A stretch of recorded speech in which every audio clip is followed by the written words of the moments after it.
ബൈബിളിലൊരു വാചകമുണ്ട്.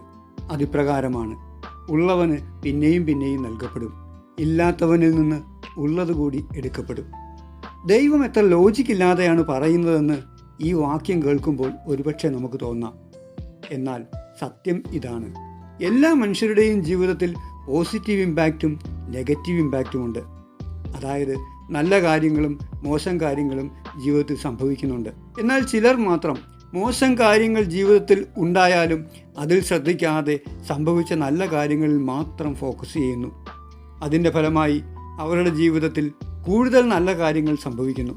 നാം എന്തിൽ ഫോക്കസ് ചെയ്യുന്നുവോ അത് വർദ്ധിക്കുന്നു. ചിലർ നല്ല കാര്യങ്ങളുണ്ടായാലും അത് ശ്രദ്ധിക്കാതെ അതിൽ ഫോക്കസ് ചെയ്യാതെ മോശം കാര്യങ്ങളിൽ ശ്രദ്ധിക്കുന്നു. തൽഫലമായി മോശം കാര്യങ്ങൾ ജീവിതത്തിൽ വർദ്ധിക്കുന്നു. ഫോക്കസ് ചെയ്യുന്നത് മോശം കാര്യങ്ങളായതിനാൽ മോശം കാര്യങ്ങൾ വർദ്ധിക്കുക തന്നെ ചെയ്യും. കൂടുതലായുള്ള മോശം കാര്യങ്ങൾ ശ്രദ്ധിക്കാതെ നല്ല കാര്യങ്ങൾ ഫോക്കസ് ചെയ്യാനുള്ളൊരു മാനസികാവസ്ഥ ഉണ്ടാക്കിയെടുത്താൽ കുറച്ചുള്ള നല്ല കാര്യങ്ങൾ ജീവിതത്തിൽ വർദ്ധിക്കുകയും മോശം കാര്യങ്ങൾ ജീവിതത്തിൽ നിന്ന് ക്രമേണ ഇല്ലാതാകുകയും ചെയ്യും. മൈൻഡ് പവർ സയൻസിൽ ഇതിനെ ലോ ഓഫ് അട്രാക്ഷൻ എന്നാണ് പറയുന്നത്. ഇതാണ് ബൈബിളും പറയുന്നത്: ഉള്ളവന് പിന്നെയും പിന്നെയും നൽകപ്പെടും.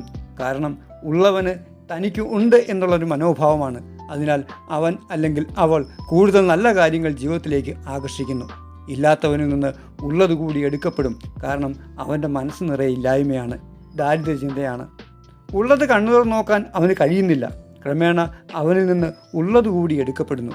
അതിനാൽ ഇന്നു മുതൽ നിങ്ങളുടെ ജീവിതത്തിലെ സന്തോഷകരമായ കാര്യങ്ങൾ മനസ്സിനെ ഫോക്കസ് ചെയ്യാൻ പരിശീലിപ്പിക്കുക.